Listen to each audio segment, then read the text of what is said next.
January 26, 1945. Near the village of Holtzwihr in eastern France. Temperature hovering around zero. Snow covering everything. Second Lieutenant Audie Murphy stands in a frozen field watching 6 German tanks rumble toward his position. Behind those tanks, over 200 German infantry. All of them coming to kill him and his company. Murphy is 19 years old. Looks about 15. 5'5". 120 pounds soaking wet. Baby face so smooth he barely needs to shave. The Germans probably think he's some kid who got lost. Maybe a messenger. Maybe a cook. Nobody looks at Audie Murphy and thinks, warrior. That's the biggest mistake they'll ever make. In the next hour, this baby-faced teenager is going to climb onto a burning tank destroyer that could explode any second. He's going to grab a 50 caliber machine gun. And he's going to hold off 6 Panzer tanks and 250 German infantry. By himself. For an hour. While calling in artillery strikes on his own position. When it's over, he'll have killed over 50 Germans. Wounded countless more. Single-handedly stopped a German counterattack that should have overrun his entire company. And he'll do it while standing on a tank destroyer loaded with ammunition and burning so hot the metal scorches through his boots. Welcome to the story of Audie Murphy.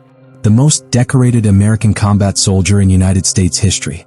The kid from Texas who was rejected by the Marines for being too small, too young, too skinny. The sharecropper's son who went to war to escape poverty and came home with 33 awards and medals. The soldier who killed 241 confirmed enemy combatants before his 20th birthday. The warrior who fought in every major American campaign in Europe. And the veteran who spent the rest of his life haunted by the men he killed and the friends he watched die. This is the story of how poverty and desperation created a killer. How war turned a boy into a legend. How Hollywood made him a star playing himself in his own story. And how PTSD destroyed him slowly for 26 years before a plane crash finally ended his suffering. Murphy's motto could have been, to hell and back. Because that's exactly where he went. And somehow, impossibly, he survived the journey. Let's talk about the warrior nobody saw coming. June 20th, 1925. Kingston, Texas. Hunt County. Audie Leon Murphy is born in a sharecropper's shack without electricity, running water, or any prospects for a better life. He's one of 12 children. 8 survive infancy. The Murphy family lives in the kind of grinding poverty that makes you understand why people give up. His father, Emmett Murphy, is a sharecropper, which means he doesn't own the land he farms, doesn't own the house he lives in, works all year growing cotton for someone else and gets a tiny percentage of the profit. In good years they eat, in bad years they starve.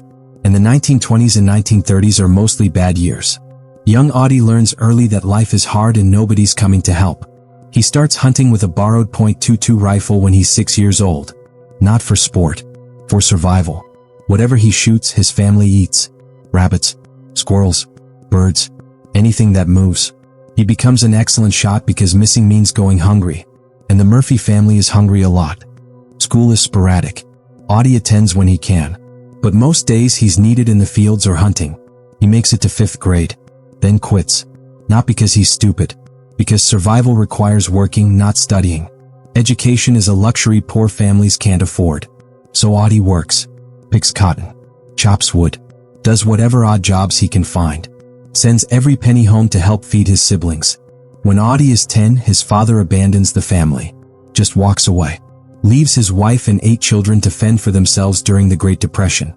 Audie will hate his father for the rest of his life. Not for being poor. For being a quitter. For giving up when things got hard. That hatred shapes him. Makes him determined never to quit. Never to surrender. Never to abandon his responsibilities. Even when quitting would be easier. Even when surrendering would save his life. When Audie is 16, his mother dies. Heart attack. Or maybe just exhaustion from years of grinding poverty and heartbreak. The children are split up. Some go to relatives. Some to orphanages. Audie, as one of the oldest, is on his own. Completely alone at 16 with no education, no money, and no prospects. Then December 7, 1941 happens. Pearl Harbor. America enters World War II. And Audie sees a way out. The military pays regular wages. Provides food, shelter, clothing. Everything he lacks. Plus, he's been listening to his uncle's stories about World War I. About fighting in France. About glory and honor and proving yourself. It sounds better than picking cotton and starving in Texas. So in June 1942, Audie tries to enlist. He's 17 but lies and says he's 18. His sister helps forge documents confirming his age. He walks into a Marine Corps recruitment office in Dallas ready to serve his country. The Marines take one look at him and laugh. 5'5", 110 pounds. Baby face. He looks maybe 14. The recruiter tells him to come back when he grows up. Literally. Come back when you've hit puberty, kid. The Marines need men, not children. Audie tries the Army Airborne. Same response. Too small. Too light. You need to be at least 120 pounds to jump out of planes. And you need to look old enough to buy alcohol. Come back in a few years. The Navy says no. The Army Infantry initially says no. Everyone rejects him. Not because he's unqualified, but because he looks like someone's little brother who snuck into the recruitment center as a joke. Audie doesn't give up. Can't give up. Quitting isn't an option. So he goes home and spends the next few months eating everything he can afford. Bananas. Milk. Anything with calories. He gains weight. Not much, but enough. Gets up to 120 pounds. Returns to the Army recruitment office in Dallas. June 30th, 1942. The recruiter looks at him skeptically but checks the boxes. Minimum height, 5'4". Murphy is 5'5". Check. Minimum weight, 110 pounds. Murphy is 120. Check. Minimum age, 18. Murphy's forged documents say he's 18. Check. The recruiter sighs and stamps the paperwork. Welcome to the United States Army, Private Murphy. Try not to get killed immediately. Nobody expects Audie Murphy to be a good soldier. He's too small, too young, too poor, too uneducated. The betting in his unit is that he'll wash out in basic training or get killed in his first week of combat. The smart money is on killed. Because small, baby-faced soldiers are targets. Snipers love shooting soldiers who look like children. Psychological warfare. Break the morale of enemy units by killing their youngest members. But something happens during basic training. Audie Murphy is good at this. Really good. Not despite being small. Because of it, he's quick, agile. A natural athlete despite never having played organized sports. He can crawl under barbed wire faster than bigger soldiers. Can slip through underbrush quieter. Can move faster with less noise. And he can shoot. Holy hell, can he shoot. Years of hunting to feed his family made him an expert marksman. He qualifies expert with every weapon they give him. Rifle, carbine, machine gun, submachine gun. Doesn't matter. If it shoots bullets, Audie Murphy can hit targets with it at ranges that seem impossible. His instructors notice. This skinny kid from Texas has a talent. A natural killer instinct combined with ice-cold calm under pressure. Most soldiers panic the first time someone shoots at them. Murphy doesn't. He's been in life-or-death situations since he was 6 years old. Hunting dangerous game. Working dangerous jobs. Living in constant poverty where one mistake means starvation. Combat is just another survival situation. And Audie Murphy is very good at surviving. February 1943. Murphy ships out to North Africa. Assigned to Company B, 15th Infantry Regiment, 3rd Infantry Division. The Big Red One. They're heading to Tunisia to fight Rommel's Afrika Korps. Murphy is excited. Finally going to see combat. Prove himself. Show everyone that small doesn't mean weak. His first combat experience is less glorious than he imagined. They land in North Africa. March across desert. Fight skirmishes with Germans who are retreating toward inevitable defeat. Murphy sees his first dead body. A German soldier. Face down in the sand. Flies everywhere. The smell hits Murphy like a physical blow. Death has a smell. Sweet. Rotten. Unforgettable. He vomits. Then keeps moving. Because that's what you do. May 1943. Tunisia falls. The Afrika Korps surrenders. Murphy has been in combat for 3 months and hasn't fired his weapon at a living enemy. He's frustrated. Feels like he's missing the war. Like everyone else is fighting while he's just marching and watching. That changes in Sicily. July 10, 1943. Operation Husky. The invasion of Sicily. Murphy hits the beach with his unit. They advance inland. The fighting is intense. House to house. Street to street. Germans and Italians dug in and defending every position. And this is where Audie Murphy goes from soldier to killer. His company is pinned down by German machine gun fire. 8 Germans in a fortified position. Murphy's unit can't advance. Can't retreat. Just stuck in the open taking casualties. Officers are shouting for someone to do something. Nobody moves. Moving means dying. Audie Murphy moves. Without orders. Without hesitation. just stands up and runs toward the German position firing his carbine. Everyone thinks he's committing suicide, but Murphy is moving too fast, zigzagging. The Germans can't track him, can't lead him properly. By the time they adjust, Murphy is on top of them. He kills 4 Germans with his carbine, throws grenades at the others, wounds 3. The 8th runs. The position is taken. His company advances. Murphy's commanding officer asks him what the hell he was thinking. Murphy shrugs. Someone had to do it, so I did it. Simple as that. No heroic speech. No dramatic explanation. Just the logic of a boy raised on survival. When you're pinned down and dying, either you do something or you die. Murphy chose to do something. 2 days later, Murphy's company is pinned down again. Germans hidden in a creek bed. Perfectly camouflaged. Impossible to spot. They've already killed several Americans. The company is stuck. Murphy volunteers to scout forward. His sergeant says no. Too dangerous. Murphy says he's going anyway. Someone has to. He crawls forward on his belly, moving inches at a time. Takes him 2 hours to crawl 50 yards. Finds the German position. Spots at least 15 soldiers. Murphy could call for artillery. Could fall back and report their location. Instead, he opens fire. Kills 2 Germans. The others scatter. Murphy calls in mortar strikes. Adjusts fire. Walks the mortars right into the creek bed. When the smoke clears, 15 Germans are dead. 35 wounded. Murphy's company advances again. He receives the Bronze Star. His first Valor decoration.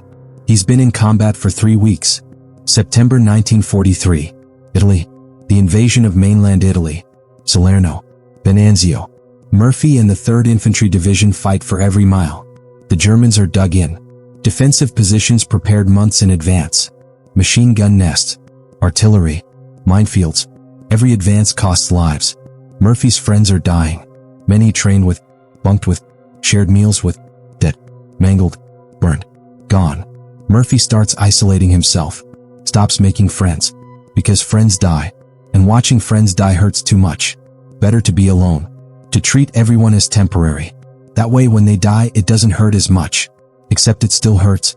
Every single time. But Murphy locks it away. Buries the grief. Uses it as fuel. Every dead friend makes him angrier. Every loss makes him more lethal. He's fighting a war of revenge now. Revenge for Laddie Tipton. Revenge for every dead American. Revenge against Germans who keep killing his brothers. March 2, 1944. A column of 20 German Mark IV tanks is advancing toward American positions. Murphy's company is in their path. Tank destroyers try to engage, but the lead German tank is disabled in the road, blocking the column. The German crew works to repair it as darkness falls. Murphy has an idea. He takes a squad out, moving quietly in the dark, getting close to the disabled tank, close enough to smell the diesel exhaust. Murphy tells his men to cover him. Then he goes forward alone, creeps up to the tank, pulls the pin on a grenade, drops it through the hatch. The grenade explodes inside, kills the crew. Murphy then fires rifle grenades into the tank's treads, completely disabling it. The German column behind it is stuck. Can't advance. Can't retreat. Just sitting targets. American artillery obliterates them at dawn. Murphy receives the Bronze Star with V device for valor. His reputation is growing. Officers notice him. This baby-faced kid keeps doing impossible things. Keeps surviving when he should die. Keeps killing Germans with cold efficiency. They start giving him more responsibility. More dangerous missions. Murphy never refuses. Never complains. Just does the job. October 2, 1944. Near Cleury, France. Murphy leads a patrol into German territory. They walk into an ambush. Machine gun fire from 3 sides. Germans everywhere. The patrol is trapped. Pinned down. Taking casualties. Murphy realizes they're all going to die unless someone does something insane. He does something insane. Crawls around to a flank alone. Then stands up and charges the German position. By himself. Screaming and firing. He kills 2 Germans with his carbine. Throws grenades. Kills 3 more. The other Germans panic and retreat. Murphy's patrol escapes. He receives the Silver Star. His company commander recommends him for battlefield commission. October 14, 1944, Sergeant Murphy becomes 2nd Lieutenant Murphy. 19 years old. An officer. Leading men into combat. 12 days later, Murphy is shot. German sniper. Bullet through the right hip. Clean through. Murphy kills the sniper, but the wound is bad. Hip shattered. He's evacuated to a field hospital. The wound turns gangrenous. They pump him full of penicillin, the new miracle drug. It saves his life, but the recovery takes months. 2.5 months in a hospital bed. Murphy could go home now. He's been wounded, earned enough medals, fulfilled his duty. He could request stateside assignment, teach new soldiers, survive the war safe and comfortable. Murphy refuses. His place is with his men. They're still fighting, still dying. He's not going to sit in safety while they bleed. So against all advice, against all common sense, Murphy returns to his unit. January 1945. Back to the front lines. Back to the war that's trying to kill him. Which brings us back to January 26, 1945. Near Holtzwihr, France. Murphy's company is holding a defensive position in a forest. 6 German tanks and over 200 infantry are counterattacking, trying to push the Americans back. Murphy's company is outnumbered, outgunned, in serious danger of being overrun. Murphy orders his men to fall back into the forest, establish defensive positions. He'll stay forward and call in artillery to slow the German advance. His men retreat. Murphy stays, alone in an open field, with 6 Panzer tanks and 200 German infantry bearing down on him. An American tank destroyer nearby gets hit. German tank shell. The TD catches fire. Ammunition inside cooking off. Explosions. Fire. Any second the whole thing could blow. Everyone else runs away from it. Murphy runs toward it. Climbs onto the burning tank destroyer. The metal is so hot it burns through his boots. But the .50 caliber machine gun is still operational. Murphy grabs it, swings it toward the advancing Germans, and opens fire. Boom, boom, boom, boom. The .50 cal hammers. Each round the size of a man's finger. Each one capable of punching through brick walls. Murphy sweeps the gun across the advancing German infantry. Soldiers drop. Others dive for cover. The advance hesitates. The German tanks keep coming. Murphy calls for artillery, gives coordinates, then realizes the shells will land on his own position. He's calling artillery strikes on himself. The artillery officer asks him to confirm. Murphy confirms. Drop the shells. No. Explosions erupt around Murphy. American 155mm artillery. Each shell creates a crater 10 feet wide. Shrapnel screaming in all directions. Murphy keeps firing the machine gun. Keeps calling adjustments to artillery. Left 50. Fire for effect. Boom. Right 30. Fire for effect. Boom. He's orchestrating his own death. Except he's not dying. The Germans are. For an hour, 2nd Lieutenant Audie Murphy stands on a burning tank destroyer. Machine gun in his hands. Artillery exploding around him. German infantry trying to kill him. Tanks firing at him. He keeps shooting. Keeps calling fire. Keeps fighting. Alone.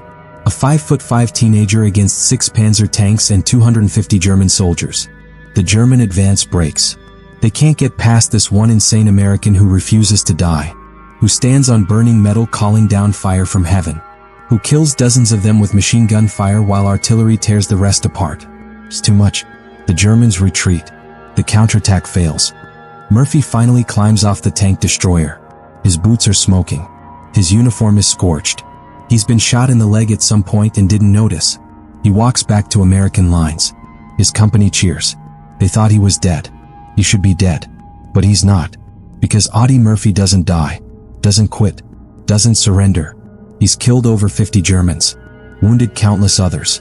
Single-handedly stopped a battalion-strength attack. All while standing on a burning ammunition dump that could have exploded and vaporized him at any moment. His commanding officer recommends him for the Medal of Honor. The recommendation goes up the chain. Gets approved. On April 23, 1945, just weeks before Germany surrenders, 2nd Lieutenant Audie Murphy receives the Medal of Honor. America's highest military decoration. Given for conspicuous gallantry and intrepidity at risk of life above and beyond the call of duty. He's 19 years old. The most decorated American soldier of World War II. And the war isn't even over yet. May 8, 1945. Germany surrenders. Victory in Europe. Murphy survives the war. Against all odds. Against all statistics. Most infantry soldiers in his unit are dead or wounded. Murphy fought in 9 major campaigns. Was wounded 3 times. Participated in hundreds of combat actions. Killed 241 confirmed enemy soldiers. earned 33 awards and medals. Every valor decoration America offers, plus decorations from France and Belgium. And he did it all before his 20th birthday. But surviving the war doesn't mean surviving the peace. Murphy comes home broken. Not physically, his wounds healed, but mentally, psychologically. What we'd call PTSD today wasn't recognized in 1945. They called it shell shock, battle fatigue, weakness. Real men push through it. Murphy tries to push through it. He can't sleep. Nightmares wake him screaming. He sees faces. German soldiers he killed. Friends who died. The dead haunt him. Every night. Every time he closes his eyes. He starts sleeping with a loaded pistol under his pillow. Not for protection from external threats. For comfort. Because the gun makes him feel safe. It's twisted logic born from too much combat. But it works. Sort of. Murphy can't hold jobs. Can't maintain relationships. The rage inside him is barely controlled. Small things trigger it. Loud noises. Crowded spaces. People standing behind him. His fight or flight response is permanently stuck on fight. He gets into altercations. Bar fights. Shouting matches. He's a walking time bomb of trauma and unresolved violence. July 16, 1945. Life magazine puts Murphy on the cover. Most decorated soldier. The article makes him famous. Everyone knows Audie Murphy. The baby-faced warrior. The war hero. The American legend. Hollywood notices. Actor James Cagney sees Murphy's photo. Invites him to Los Angeles. Offers to help him break into acting. Murphy has nothing else. No education. No skills except killing. So he says yes. Moves to Hollywood. Tries to become an actor. It doesn't go well. Murphy can't act. He's stiff, wooden, uncomfortable in front of cameras. Directors don't want to hire him. He's too short, too baby-faced, doesn't look tough enough. The irony is devastating. The most decorated soldier in American history can't get hired to play soldiers in movies because he doesn't look the part. Murphy sleeps in a gymnasium. Broke. Struggling. Considering giving up and going back to Texas. Then he gets small parts. Bit roles. Nothing significant. But it's work. Income. He keeps trying. 1949. Murphy writes his autobiography. To Hell and Back. The book details his wartime experiences. His childhood poverty. His combat record. The friends he lost. The Germans he killed. It's honest, brutal, unsentimental. The book becomes a bestseller. Suddenly everyone wants to read about Audie Murphy's war. Universal Studios buys film rights. 1955. They produce To Hell and Back, starring Audie Murphy as himself. Murphy is reluctant. He doesn't want to relive the war. Doesn't want to glamorize killing. But he needs the money. He's broke again. Bad investments. Gambling debts. Poor financial decisions. So he agrees. The movie is a massive hit. Becomes Universal's highest-grossing film until Jaws 20 years later. Murphy is suddenly a movie star.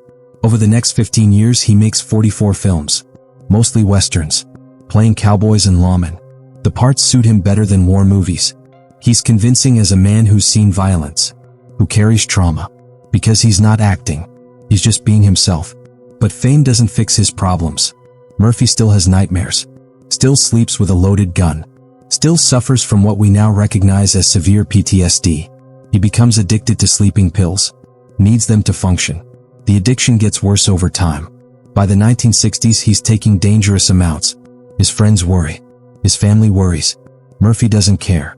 The pills let him sleep. Without them, the nightmares come back.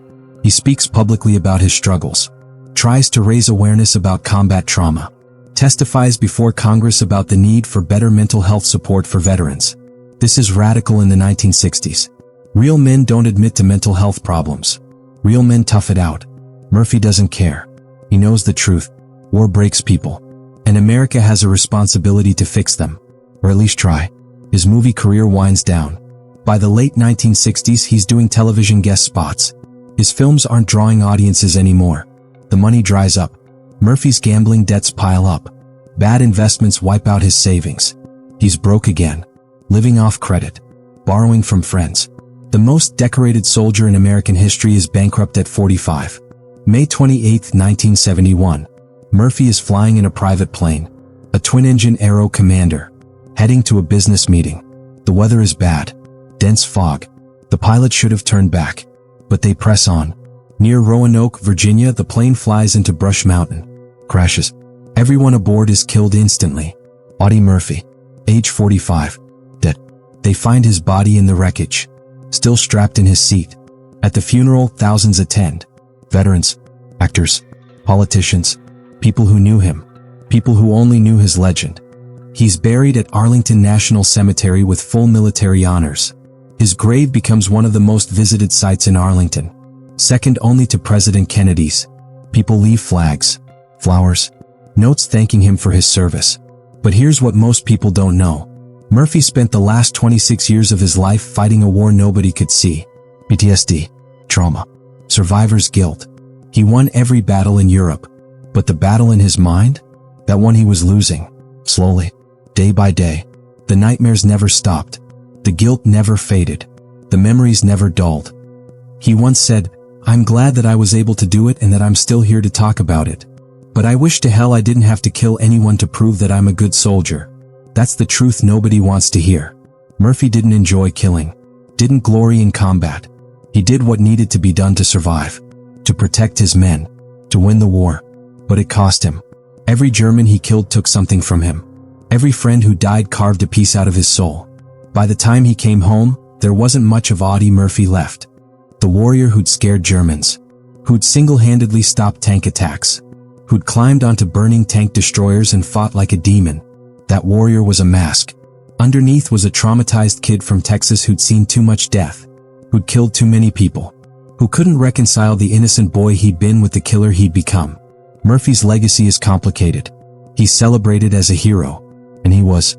His courage was genuine, his service exemplary. But he's also a warning about the cost of combat, about what war does to people, about how we send kids to fight and then abandon them when they come home broken. The Sergeant Audie Murphy Club was established by the Army to honor Murphy's legacy. It recognizes exceptional non-commissioned officers. Members receive a medallion, a certificate, recognition that they embody the warrior spirit Murphy demonstrated. It's a prestigious honor, but it's also a reminder that Murphy paid a terrible price for his heroism. Today his story is taught in military schools, used as an example of courage under fire, of leadership, of dedication to mission. And it should be. Murphy exemplified the best qualities of American soldiers. But his story should also be taught as a warning. This is what war costs. This is what we do to our soldiers. This is the bill we send young men and women when we ask them to kill for their country. Murphy once wrote a poem, "The Crosses Grow on Anzio," about the dead, the friends lost, the cost of war. One line stands out, "Oh, gather them in tenderly and cover them with flowers. They are the young men who have given their lives for ours." Murphy understood. He survived.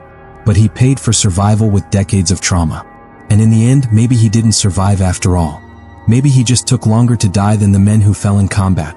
The most decorated American soldier in history. The baby-faced warrior. The Texas farm boy who became a legend. Audie Murphy was all of these things. But he was also a cautionary tale. A reminder that medals and honors don't fix trauma. That surviving combat doesn't mean surviving the war. That sometimes the real battle begins when the shooting stops. Murphy's grave at Arlington bears his name, his rank, his dates, and the Medal of Honor insignia. Thousands visit every year, leave flags, take photos, pay respects. But standing there looking at that simple white headstone, you have to wonder, did America honor Audie Murphy? Or did we use him up and then mourn him when he was finally gone? He gave everything. His childhood, his innocence, his peace of mind, his life. He killed 241 men before his 20th birthday, earned 33 medals, fought in 9 campaigns, survived wounds that should have killed him, stood on burning tanks against overwhelming odds, became a legend. And in return, America gave him nightmares that lasted 26 years, PTSD that went untreated, an addiction to sleeping pills that slowly destroyed him, and finally, a mountain to crash into when he was 45 years old and bankrupt. That's the price of being America's most decorated soldier. That's the cost of going to hell and back. Murphy paid it in full. And we owe him. We owe him memory. We owe him recognition. We owe him the promise that we'll do better for the next generation of warriors. That we won't send them to hell without a plan to bring them back whole. Some soldiers win medals. Audie Murphy won every medal America offered. But he lost himself in the process. And that's the real tragedy. Not that he died young, but that he spent 26 years dying slowly, haunted, broken, fighting a war nobody else could see. The warrior who'd scared Germans, who'd climbed onto burning tank destroyers, who'd killed 241 enemy soldiers. That warrior came home to America. But the boy from Texas? The innocent kid who'd hunted rabbits to feed his family? That boy died in Europe, probably in Sicily, maybe at Anzio, definitely before Holtzwihr. And Audie Murphy spent the rest of his life mourning that lost boy, the person he could have been if war hadn't found him, if poverty hadn't forced him into uniform, if fate hadn't turned a 5'5" sharecropper's son into America's most lethal soldier. That's the story nobody tells. The story behind the medals and the movies and the legend. The story of a traumatized veteran who couldn't escape the war even when the war was over, who fought his hardest battles alone, in the dark, against enemies nobody else could see.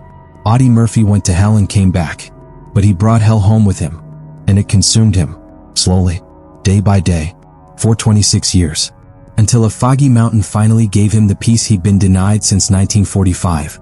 Rest easy, Lieutenant. The war is finally over.